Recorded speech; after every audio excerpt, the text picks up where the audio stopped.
I cannot even involve myself in Johnny's trial. Hank Yu says he's done with Johnny Somali. No more late night streams, no more paying his bills, no more free speech defenses. At least that's the story Hank wants you to believe. Tell the judge you can suck my dick, bring a fish to your mother's house. But here's the problem. The timing, the language, and the behind-the-scenes clues don't add up. In fact, when you connect the dots, it starts looking less like a friendship collapse and more like a carefully staged play to keep Hank's name clean and give Johnny exactly what he's been wanting all along. Over the next few minutes, we're going to unpack the real reason Hank suddenly turned on Johnny and why so many people are convinced he's lying through his teeth while secretly still helping him. Because once you see the evidence, you'll understand. This fallout might be the smartest and most shameless stunt Hank has ever pulled. That's because helping him aligns with my own honor compass. To understand why Hank's "I kicked him out" story is so suspicious, we have to rewind to how this whole partnership began. Johnny Somali, real name Ramzi Ismail, had already burned bridges across Asia with his live-streamed harassment and pranks that turned into criminal charges. By the time he hit South Korea, his reputation was radioactive. Nobody wanted to be associated with him, except for one man. Enter Hank Yu, a 31-year-old Korean national with his own messy past. Hank stepped in when everyone else stepped away. He gave Johnny a roof over his head, covered his living expenses, and acted like a personal bodyguard on streams. By Hank's own admission, he spent close to $20,000, mostly his family's money, to keep Johnny afloat. It wasn't just cash. Hank defended Johnny publicly, downplayed his crimes, and framed everything as a free speech issue. When people called Johnny's stunts criminal, Hank called them harmless antics blown out of proportion. Even as Johnny racked up charges from obstruction of business to incidents under Korea's Child Welfare Act, Hank stood beside him. This wasn't just an alliance. Johnny was completely dependent on Hank. As one commentator put it, without Hank, Johnny couldn't survive in Korea for a week. And for months, Hank seemed fine with that. He ignored public outrage, defied his own family's wishes, and stuck with Johnny even when it destroyed his reputation. Which raises the first big question. If Hank was willing to lose friends, family approval, and his public image just to keep Johnny close, why would he suddenly cut him loose now? I never said that I approve of everything that Johnny does. What he was doing, I think he should have gotten criminally trespassed done. If Hank's "I'm done with Johnny" announcement was really genuine, the timing couldn't be more suspicious. For almost a year, Hank weathered every scandal by Johnny's side. He stayed even when new charges piled up. He stayed when Korean media painted Johnny as the poster child for nuisance streamers. He stayed when his own family told him to drop the guy. But suddenly, just days before Johnny's most critical court date, the one where new charges under Korea's Child Welfare Act boosted his maximum possible sentence to 46 years, Hank decides to cut all ties. It's almost too convenient. In early August 2025, Hank sits down for an interview with a legal commentator. His tone is different. He says he cannot involve himself in Johnny's trial. I'm not gonna where Johnny is right now. I cannot even involve myself in I see. Johnny's trial. He refuses to say where Johnny is. He even sprinkles in mild criticism, calling Johnny's actions criminal for the first time, and right after that, Johnny completely disappears from public view. No streams, no rants, no angry posts about Hank betraying him. To longtime watchers, that silence was deafening. Because let's be honest, if this were a real messy fallout, Johnny Somali would be on stream dragging Hank through the mud within 24 hours. Instead, nothing. Just a perfectly timed vanishing act. The result? A new public narrative right before trial. Johnny's broke, alone, and has no support. And in court, that can translate into leniency.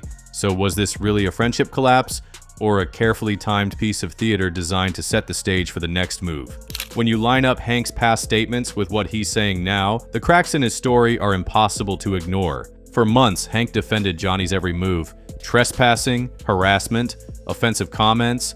Hank called it free speech and accused critics of overreacting. He didn't just tolerate Johnny's behavior, he actively justified it, standing shoulder to shoulder with him during live streams, almost like a personal bodyguard. Now suddenly he's calling those same actions criminal and saying Johnny should have been trespassed long ago. That's not just a change of opinion, that's a complete reversal of the role he's played for nearly a year. Then there's the way he phrases things. Notice he never actually says, "I don't know where Johnny is." Instead he says, "I'm not going to mention where Johnny is." That's a huge difference. It's the kind of careful wording you use when you don't want to lie outright, but you also don't want to tell the truth. I'm not going to mention where Johnny is right now. And the body language? People who followed Hank for a while have picked up on a pattern. When he's lying, he stutters, blinks rapidly, and avoids eye contact. In this interview, all three were on full display. He couldn't look the interviewer in the eye when asked about Johnny. His gaze darted everywhere but forward, up, down, left, right, anywhere but straight ahead. Hank also tries to rewrite history by claiming he only helped Johnny because it aligned with his honor compass, not because he approved of what Johnny was doing. That's because, like, helping him aligns with my own honor compass. But that ignores the fact that he repeatedly defended Johnny's exact behavior in real time, even when the backlash was at its peak. Put simply, Hank's new narrative doesn't just have holes, it's built on contradictions so obvious, you can drive a truck through them. If Hank really is faking this fallout, the next question is simple: why? The truth is, Hank has more than one reason to stage this separation, and each one is powerful enough on its own.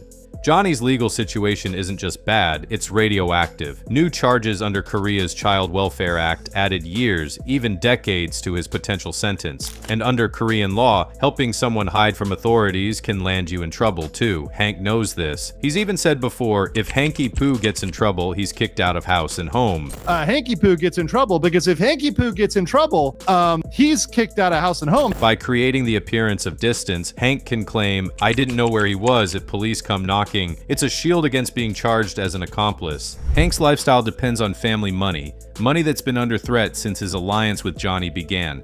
Multiple reports and countless comments point to his parents demanding he cut Johnny off or risk being financially cut off himself.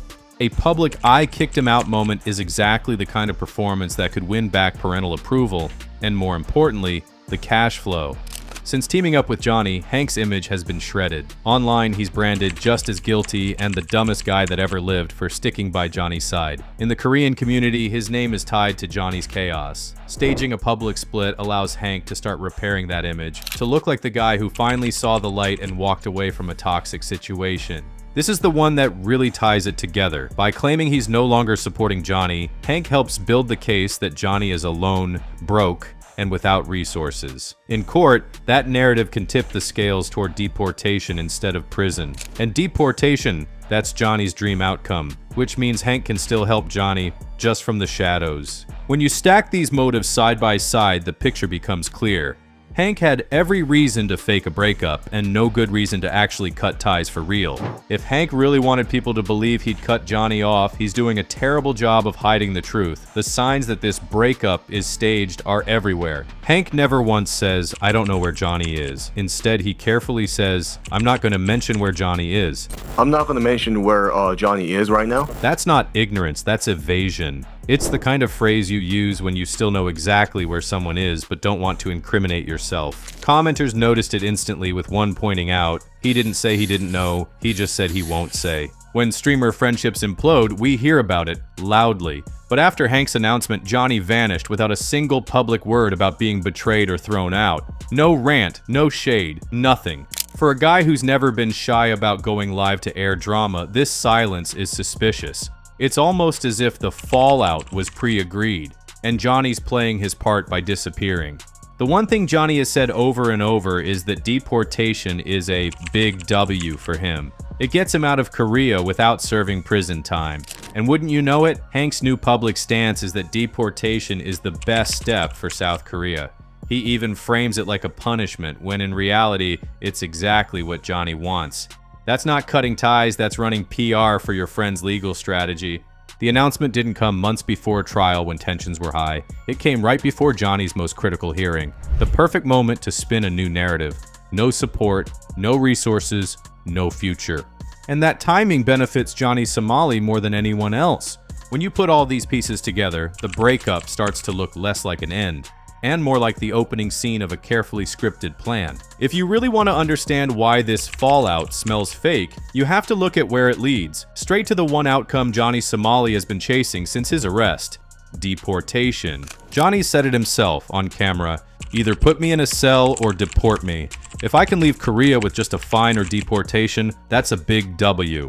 And who was standing next to him when he said it? Hank Yu, nodding in agreement. Now, months later, Hank's new position lines up perfectly with that goal. He tells interviewers the best step for South Korea is to get Johnny out of the country for good. He sells it like a punishment, but to Johnny, it's the ultimate win, skipping prison entirely. The theory floating online is simple. If Johnny appears in court looking broke, abandoned, and friendless, the judges might lean toward deportation rather than spending months housing him in a Korean prison. And that's where Hank's public breakup comes in. By making himself look like the guy who finally cut ties, Hank helps build that narrative without actually handing Johnny over to authorities. Some viewers believe this is just phase 1 of the plan. Phase 2?